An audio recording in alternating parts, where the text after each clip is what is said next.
निर्मलभाषितशोभितलिङ्गम् जन्मजदुःखविनाशकलिङ्गं तत्प्रणमामि सदा शिवलिङ्गम्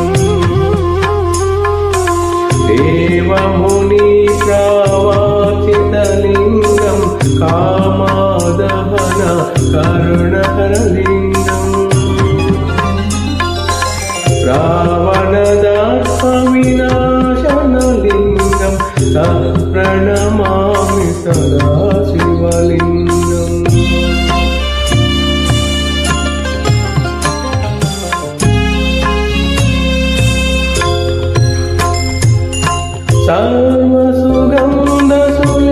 सर्वसुगन्धसुलेपितलिङ्गं बुद्धिविवर्धनकारणलिङ्गं सिद्धसुरासुरवन्दितलिङ्गं तत्प्रणमामि सदा शिवलिङ्गम्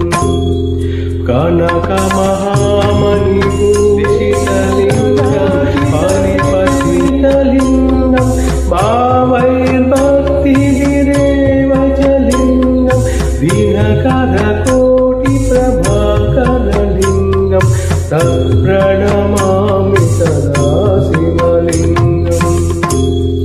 अष्टदलोपरिवेष्टितलिङ्गं सर्वतभूत्वमकारणलिङ्गम् अष्टदरिद्रविनाशनलिङ्गं तत्प्रणमामि सदा शिवलिङ्गम् सुरगुरुसुरवरपूजितलिङ्गं सुरवनपुष्पसदाचितलिङ्गम् परमपदं परमात्मकलिङ्गं तत्प्रणमामि सदा शिवलिङ्गम् लिङ्गाष्टकमिदं पुण्यं यः पठेत् शिवसन्निधौ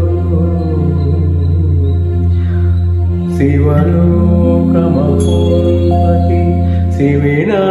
सह मोदते।